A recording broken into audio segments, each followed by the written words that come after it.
करें ये 13 उपाय, तुरंत संकटों से निजात पाएं। दुखी रहने वाले लोग इस वीडियो को जरूर देखें। वीडियो में बताए गए 13 उपाय करने से पहले कुछ शर्तों का पालन करना आवश्यक है।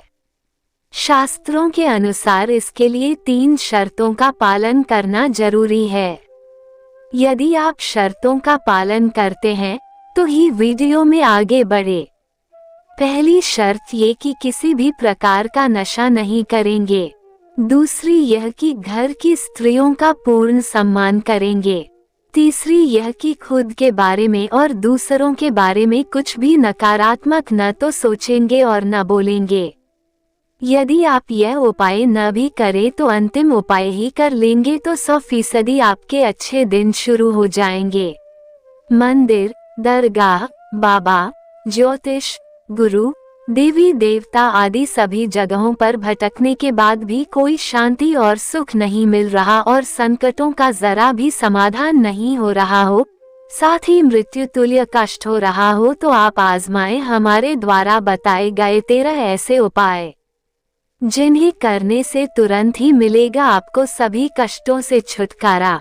लेकिन मित्रों, उससे पहले अगर आप भी चाहते हैं कि माता रानी का आशीर्वाद आप पर बना रहे तो इस वीडियो को एक लाइक करें और अपने चैनल रश्मि हिंदी कहानियाँ चैनल को सब्सक्राइब कर ले और कमेंट बॉक्स में जय माता लक्ष्मी जरूर लिखें। 1. प्रतिदिन सुबह और शाम घर में संध्या वंदन के समय कर्पूर जरूर जलाएं। हिंदू धर्म में संध्या वंदन, आरती या प्रार्थना के बाद कर्पूर जलाकर उसकी आरती लेने की परंपरा है। पूजन, आरती आदि धार्मिक कार्यों में कर्पूर का विशेष महत्व बताया गया है। रात्रि में सोने से पूर्व कर्पूर जलाकर सोना तो और भी लाभदायक है। यदि सीढ़ियां, टॉयलेट या द्वार किसी गलत दिशा में निर्मित हो गए हैं तो सभी जगह 1-1 कर्पूर की बट्टी रख दें। वहां रखा कर्पूर चमत्कारिक रूप से वास्तु दोष को दूर कर देगा। 2. हनुमान चालीसा पढ़ना, प्रतिदिन संध्या वंदन के साथ हनुमान चालीसा पढ़ना चाहिए। संध्या वंदन घर में या मंदिर में सुबह शाम की जाती है। पवित्र भावना और शांतिपूर्वक हनुमान चालीसा पढ़ने से हनुमान जी की कृपा प्राप्त होती है, जो हमें हर तरह की जानी अनजानी होनी अनहोनी से बचाती है। 3. धूप, दीप, चंदन, कुमकुम, अष्टगंध, जाल, अगर, कर्पूर, घृत, गुड़, घी, पुष्प, फल, पंचामृत, पंचगव्य, नैवेद्य, हवन, शंख, घंटा, रंगोली, मांडना, आंगन अलंकरण, तुलसी, तिलक, मौलिक कलाई पर बांधे जाने वाला नाड़ा, स्वास्तिक, ओम, पीपल, आम और केले के पत्तों का हिंदू धर्म में बहुत महत्व है। भोजन करने के पूर्व कुछ मात्रा में भोजन को अग्नि को समर्पित करने से वैश्वदेव यज्ञ पूर्ण होता है। इसके अलावा गुड़ और घी की धोग, हिंदू धर्म में धूप देने और दीप जलाने का बहुत ज्यादा महत्व है। सामान्य तौर पर धूप 2 तरह से ही दी जाती है। पहला गुड़ कर्पूर से और दूसरा गुड़ घी मिलाकर जलते कंडे पर उसे रखा जाता है। यहाँ गुड़ घी व चावल से दी गई धूप का खास महत्व है। रोज धूप नहीं दे पाए तो 13, 14 और अमावस्या, 14 तथा पूर्णिमा को सुबह शाम धूप अवश्य देना चाहिए। सुबह दी जाने वाली धूप देवगणों के लिए और शाम को दी जाने वाली धूप पितरों के लिए। पितरों के लिए सिर्फ श्राद्ध पक्ष में ही धूप दे तो अच्छा रहेगा। धूप देने के पूर्व घर की सफाई कर दें। पवित्र होकर रहकर ही धूप दें। धूप ईशान कोण में ही दें। घर के सभी कमरों में धूप की सुगंध फैल जाना चाहिए। धूप देने और धूप का असर रहे तब तक किसी भी प्रकार का संगीत नहीं बजाना चाहिए। हो सके तो कम से कम बात करना चाहिए। 4. नारियल का उतारा, पानीदार एक नारियल लें और उसे अपने ऊपर से 21 बार वारें। वारने के बाद उसे किसी देवस्थान पर जाकर अग्नि में जला दें। ऐसा परिवार के जिस सदस्य पर संकट हो उसके ऊपर से वारें।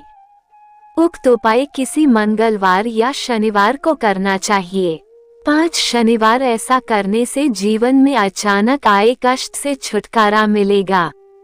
यदि किसी सदस्य की सेहत खराब है तो उसके लिए यह उपाय उत्तम है।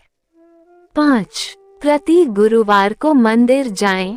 शिव के मंदिर में सोमवार, हनुमान के मंदिर में मंगलवार, दुर्गा के मंदिर में बुधवार, काली और लक्ष्मी के मंदिर में शुक्रवार, शनि के मंदिर में शनिवार और विष्णु के मंदिर में रविवार को जाने का उल्लेख मिलता है। गुरुवार को गुरुओं का वार माना गया है। हालांकि गुरुवार का महत्व इसलिए नहीं है कि वह गुरुओं का वार है।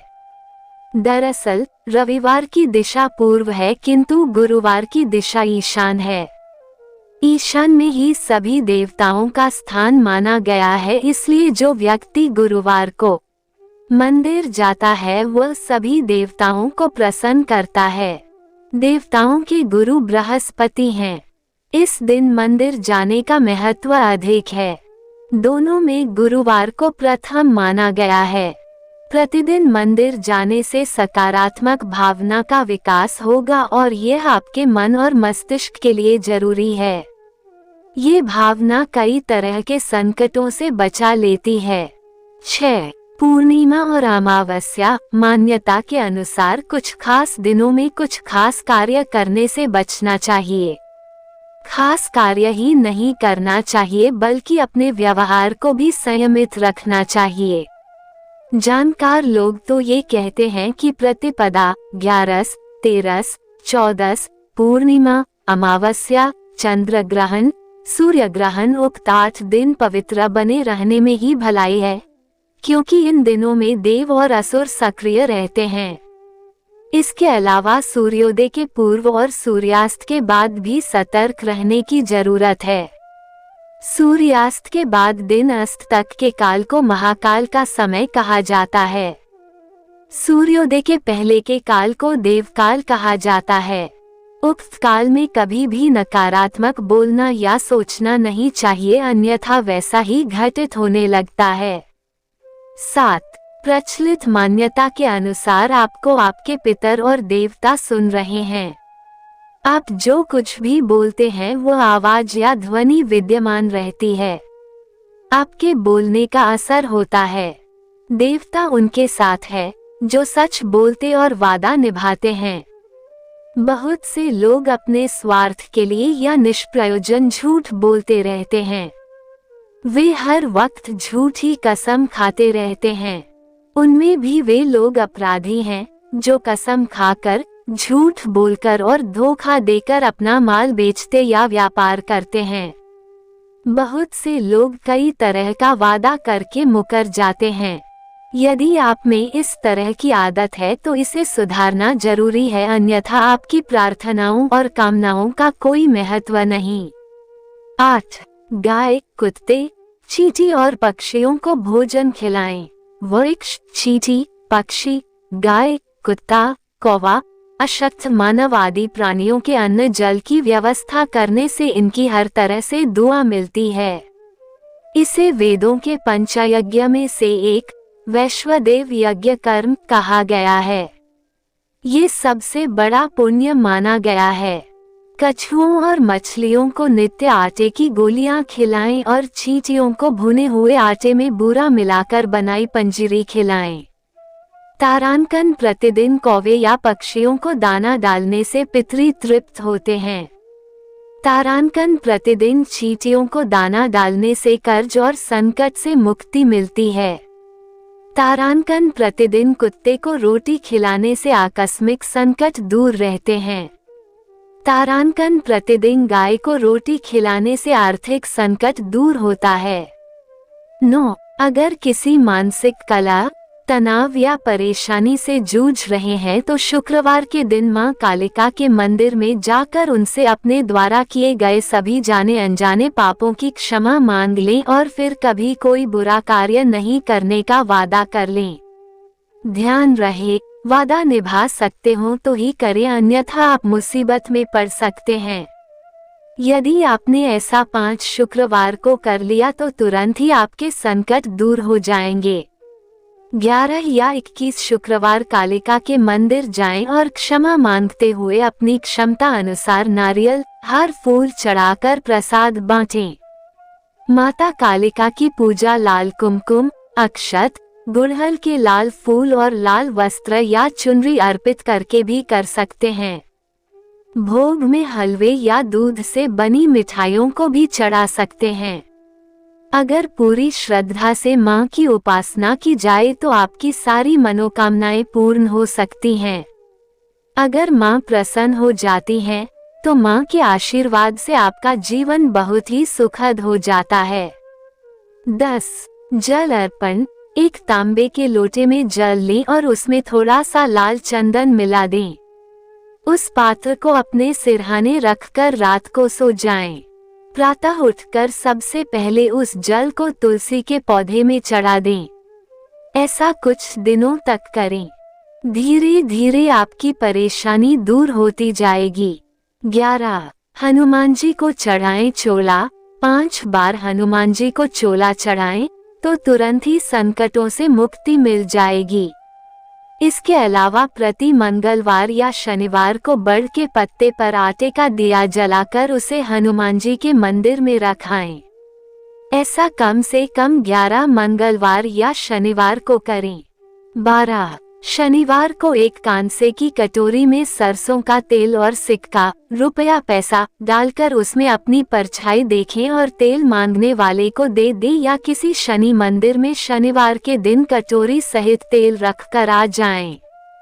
यह उपाय आप कम से कम 5 शनिवार करेंगे तो आपकी शनि की पीड़ा शांत हो जाएगी और शनिदेव की कृपा शुरू हो जाएगी। 13. जप से मिलेगी संकटों से मुक्ति। सभी तरह के बुरे काम छोड़कर प्रतिदिन राम के नाम, गायत्री मंत्र या महामृत्युंजय मंत्र का जाप शुरू कर दें। ध्यान रहे इसमें से किसी एक मंत्र का जाप ही करें।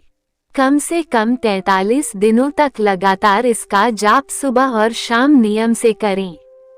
इस जाप का असर जब शुरू होगा तो संकट भी धीरे धीरे दूर होने लगेगा। उक्त जाप के दौरान झूठ न बोलें, तामसिक भोजन न करें और किसी भी प्रकार का नशा न करें, अन्यथा इसके बुरे परिणाम भी हो सकते हैं। राम का नाम तो आप दिन भर जप सकते हैं। कलयुग में राम के नाम से बड़ा कोई उपाय नहीं। ये तमाम जानकारी जन रुचि को ध्यान में रखकर दी जा रही है। ज्योतिष और धर्म के उपाय और सलाहों को अपनी आस्था और विश्वास पर आजमाएं। वीडियो का उद्देश्य मात्र आपको बेहतर सलाह देना है। इस संदर्भ में हम किसी प्रकार का कोई दावा नहीं करते हैं। दोस्तों, आज की हमारी वीडियो आपको कैसी लगी, हमें कमेंट करके बताएं। अगर आपको हमारी वीडियो अच्छी लगी तो कमेंट बॉक्स में जय मां लक्ष्मी जरूर लिखें। माता लक्ष्मी आप पर सदैव अपनी कृपा बनाए रखें। वीडियो के अंत तक बने रहने के लिए धन्यवाद।